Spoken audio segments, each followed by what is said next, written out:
Un saludo y sean bienvenidos a este encuentro con nuestra asignatura Español Literatura, dedicada al grado noveno del nivel educativo secundaria básica. Sepan que este encuentro de hoy lo estaremos dedicando a repasar algunos contenidos que ya ustedes trabajaron en clases con sus profesores. Es por eso que si están listos, les presento las temáticas correspondientes al día de hoy.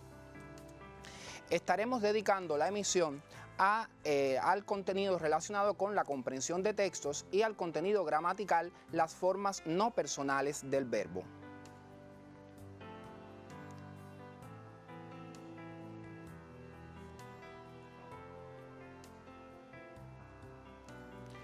A continuación, los invito a leer y a comentar brevemente la siguiente expresión martiana. Un libro nuevo es siempre un motivo de alegría, una verdad que nos sale al paso, un amigo que nos espera, la eternidad que se nos adelanta, una ráfaga que viene a posarse en nuestra frente. José Martí. Seguramente ustedes se estarán preguntando por qué los libros son un motivo de alegría y un amigo que nos espera. Y al igual que José Martí, seguramente ustedes consideran que los libros son un caudal de conocimientos, de enseñanzas, de aprendizajes para la vida y que además constituyen una fuente de disfrute y entretenimiento. Fíjense si es así que en nuestro país se le concede un valor extraordinario a la literatura. De ahí que cada año desarrollemos la Feria Internacional del Libro, la que dedicamos a lo más actual y novedoso del arte literario. Dentro de las obras literarias que ustedes trabajaron en noveno grado, sin lugar a dudas, las de José Martí ocuparon un merecido espacio. Es por eso que les hago la siguiente pregunta. ¿Qué nos permite conocer la obra literaria de José Martí? A continuación se los presento. Observen cómo la obra literaria de José Martí nos permite conocer en primer lugar al hombre de múltiples dimensiones, a ese excelente y extraordinario creador y escritor, al hombre generoso que defendió siempre a los más humildes y que no guardaba rencores ni odios. También al tierno hijo y al hermano amoroso, al amigo sincero, humano, sencillo y modesto, y al conocedor e innovador de las artes, pues como sabemos, José Martí incursionó en diferentes manifestaciones artísticas. No por ser la última idea que te presentamos es la menos importante, también su obra literaria nos permite acercarnos al gran patriota y revolucionario cubano que fue, que empleó el arte y la palabra como su principal arma de combate, elemento que la Revolución Cubana ha puesto en práctica para llevar a cabo diferentes batallas.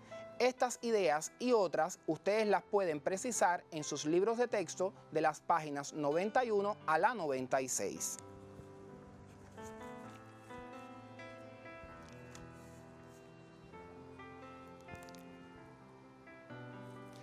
Como les dije anteriormente, en el programa de estudios de noveno grado de la asignatura Español Literatura, ustedes dedicaron una unidad completa al estudio de la obra de José Martí. Es por eso que a continuación los invito a realizar un recorrido por algunas de las obras que trabajaron en clases. Estaremos ofreciendo determinados elementos sobre estas obras y orientando un grupo de ejercicios que les van a permitir comprender nuevamente estos textos que fueron seleccionados por sus maestros y que aparecen en el programa de estudios. Les pedimos que tomen las anotaciones pertinentes y sobre todo los ejercicios que les orientaremos. El recorrido lo iniciaremos por la obra El presidio político en Cuba. Recuerden que Martí es encarcelado por haber escrito junto a su amigo Fermín Valdés Domínguez una carta a un compañero que se había alistado al cuerpo de voluntarios. En la carta le llaman al amigo apóstata. Estando en presidio, Martí pudo conocer la crueldad de ese lugar, porque vio al niño Lino Figueredo de 12 años enfermo de viruela y que desconocía por qué estaba preso, y al anciano don Nicolás de más de 80 años enfermo y que también lo hacían trabajar duramente. El objetivo de Martí con este artículo era censurar al gobierno español, que era capaz de encarcelar a niños y personas inocentes.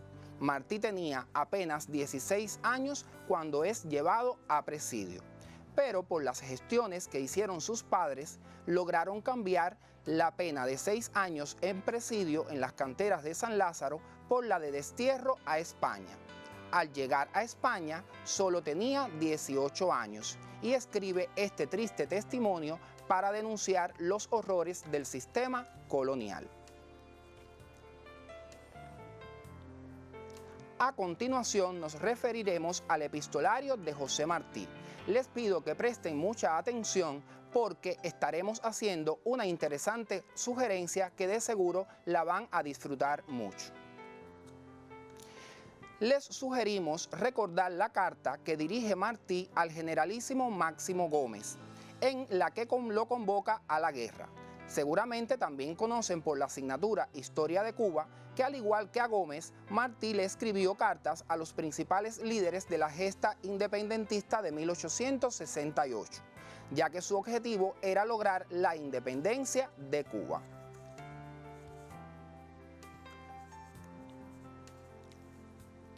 José Martí enriqueció mucho su género epistolario.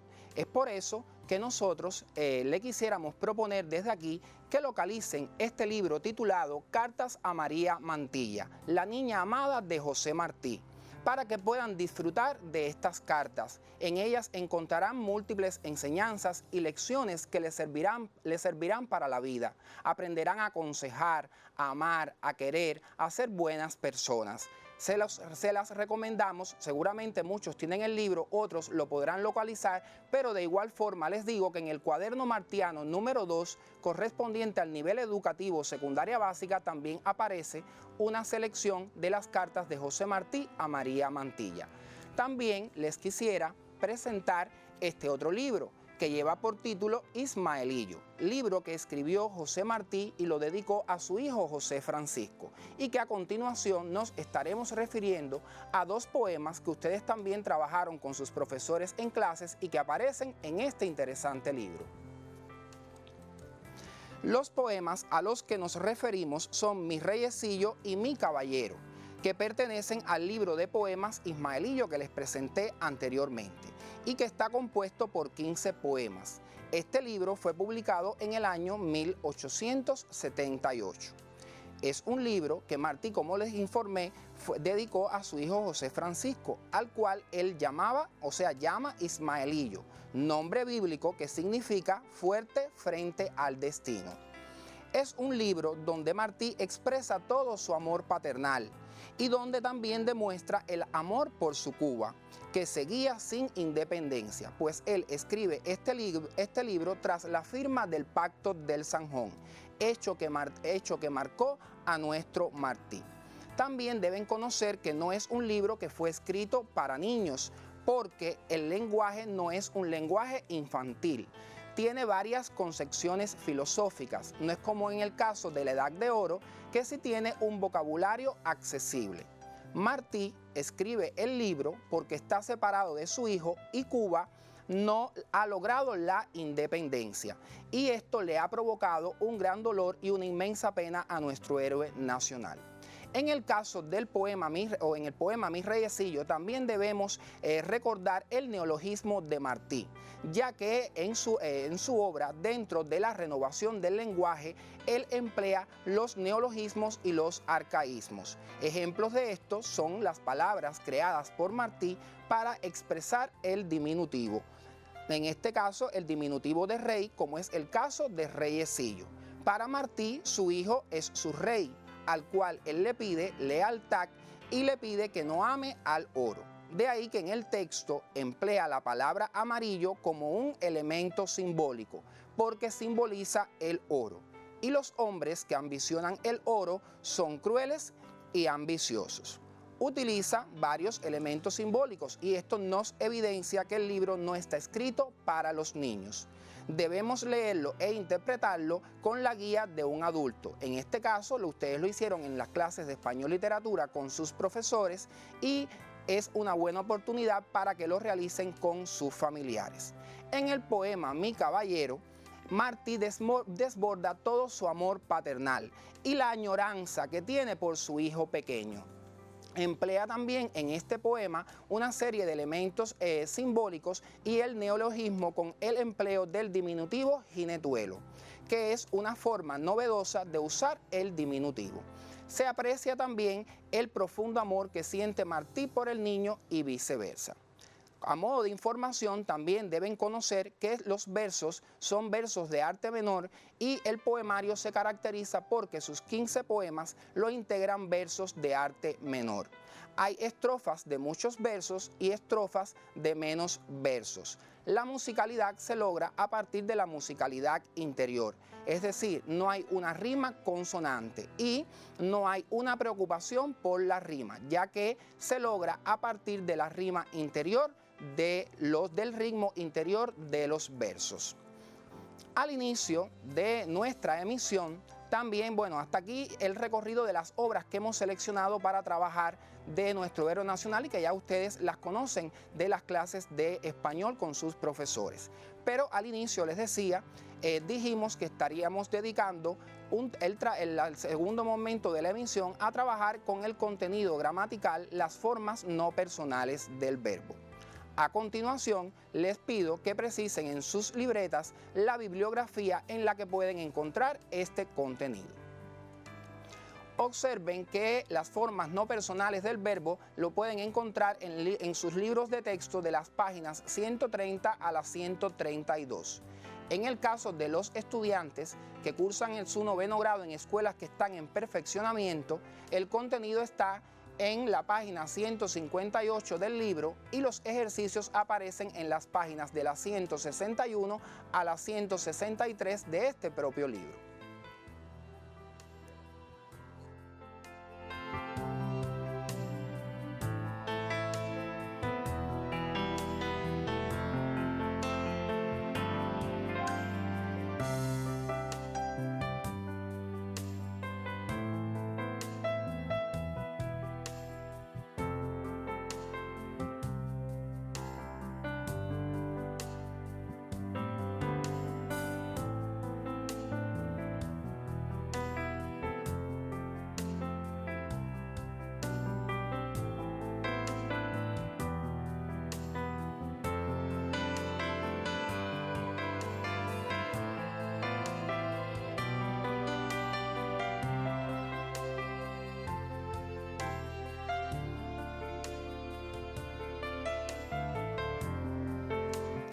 A continuación les precisamos los elementos relacionados con las formas no personales del verbo.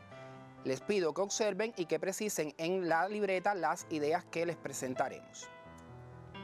Las formas no personales del verbo, como ustedes ya conocen, son aquellas formas del verbo que no presentan morfemas que indican la persona gramatical, ni el tiempo, ni el número, ni el modo. Y también reciben el nombre de formas verbales no conjugadas. Ellas son el infinitivo, el gerundio y el participio.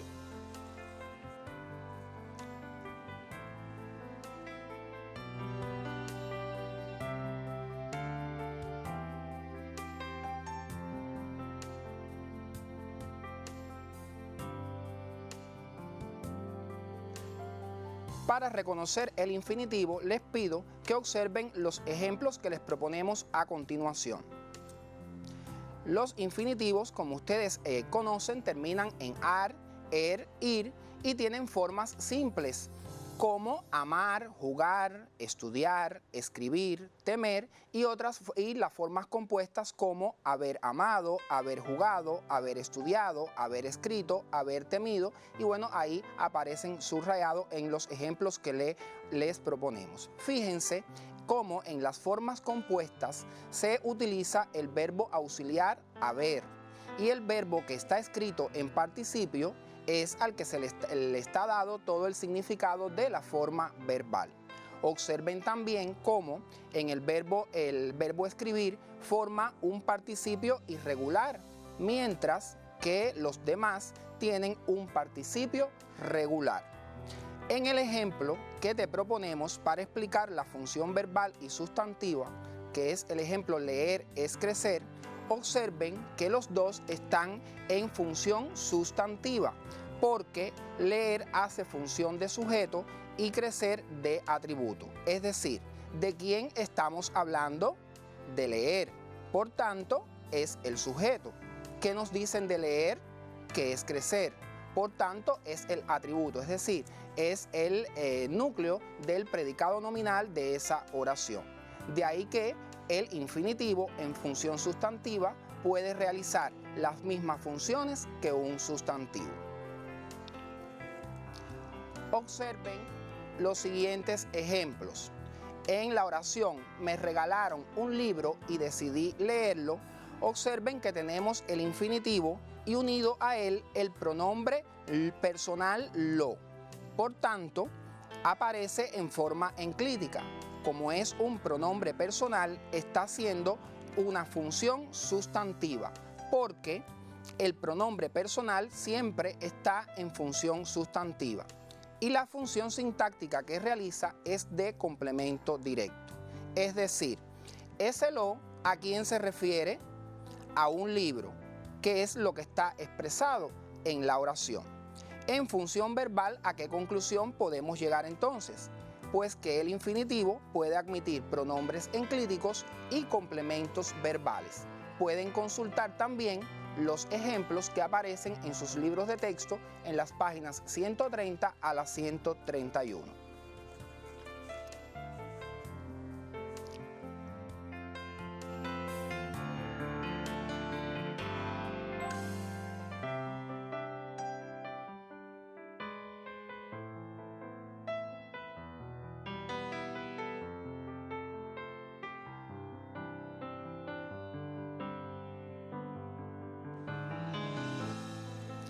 A continuación te precisamos también los elementos relacionados con la forma no personal del verbo participio. En pantalla tienen la información. Observe que el participio tiene formas regulares, hado, ido, y te presentamos los ejemplos comido y amado. Y formas irregulares, to, so, cho, jo, bo. Y los ejemplos que te citamos, bueno, tenemos muerto, confuso, dicho, entre otros. Y puede también tener formas simples y formas compuestas. Ejemplo de forma simple, amado, y de forma compuesta, he amado.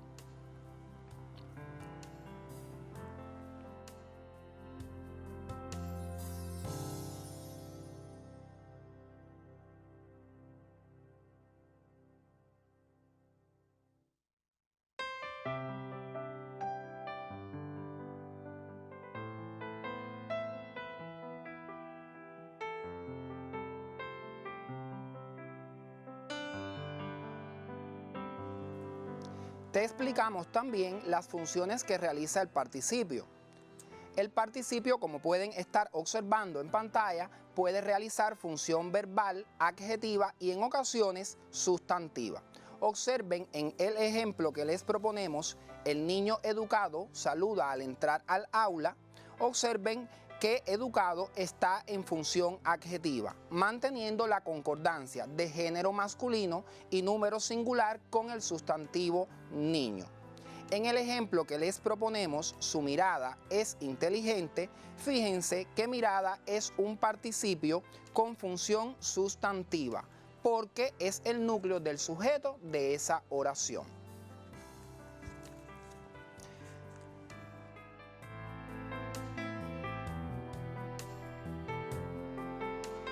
Continuamos explicándote las funciones del participio. En esta ocasión te presentaremos la función verbal. Fíjense por la información que tienen, que están observando que la función verbal del participio siempre va a estar representada por la forma compuesta y la constituyen todos los tiempos compuestos del verbo. Observen que en el infinitivo compuesto el verbo auxiliar aparecía en infinitivo y el verbo que expresaba la acción en participio. En el participio compuesto, el verbo auxiliar aparece conjugado y el verbo que tiene el contenido semántico pues aparece en participio. En el primer caso que les proponemos, he leído, pertenece al modo indicativo y en el segundo ejemplo, hubieras estudiado, pertenece al modo subjuntivo. En ocasiones, el participio simple también puede hacer función verbal. A continuación te explicamos con ejemplos que te proponemos. Observen la oración que les presentamos. Terminada la clase, realizaré los ejercicios. Fíjense cómo la forma no personal del verbo terminada expresa una acción, en este caso la acción de terminar. Y vale preguntarnos, ¿cuándo realizaré los ejercicios? Pues cuando termine la clase. Les pido que estos ejemplos y otros que aparecen en su libro de texto, ustedes los consulten en la página 131.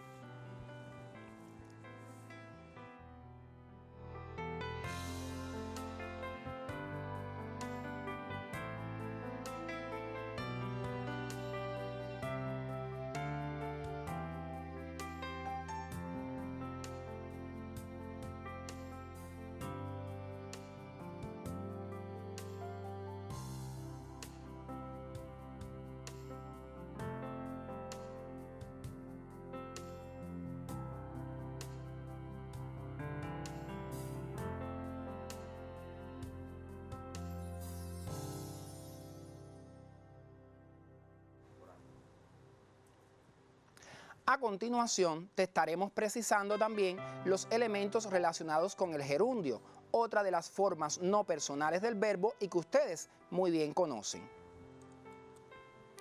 Observen que el gerundio presenta las terminaciones ando y endo. Expresa una acción en su duración y tiene formas simples y compuestas. Ejemplos: temiendo y habiendo temido. Observen que la terminación del gerundio la tiene el verbo auxiliar y no el verbo principal. Y el gerundio también puede realizar función verbal y adverbial. Pueden encontrar otros ejemplos en su libro de texto en las páginas 131 y 132.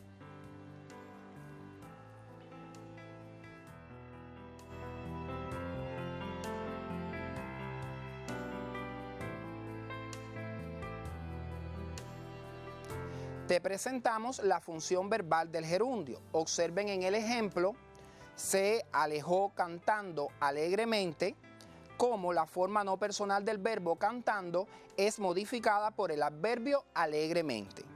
En el ejemplo, estuvo mirándote, fíjense cómo aparece el pronombre personal te, que está realizando una función sustantiva y una función sintáctica, en este caso como complemento directo.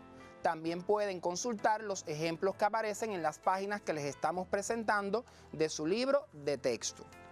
El gerundio también también realiza función adverbial.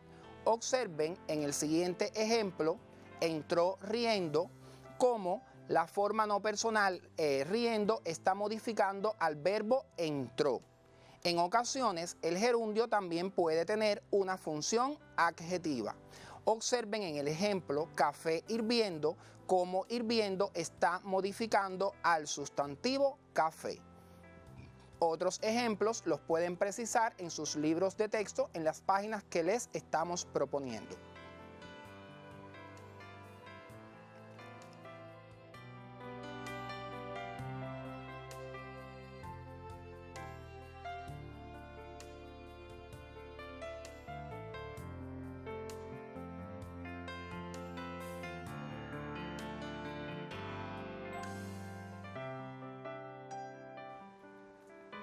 Te sugerimos que como parte de tu autoestudio y de tu autopreparación, también te leas el epígrafe relacionado con los usos correctos del gerundio, sobre todo para que los emplees adecuadamente en la construcción de tus textos. Te presentamos a continuación las páginas del libro en las que puedes encontrar estos usos.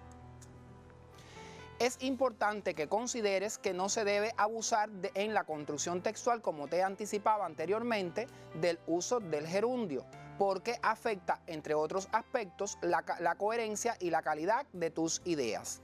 En el libro de texto, en la página 131, aparecen explicados los usos correctos del gerundio. Espero te los estudies y que los emplees sobre todo en la construcción de tus textos.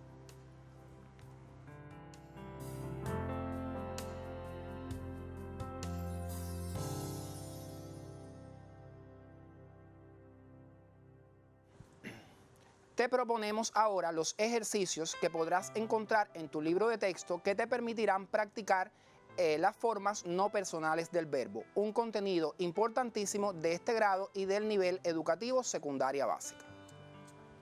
Te estamos sugiriendo los ejercicios 38, 41 y 42 de la página 136 del libro de texto.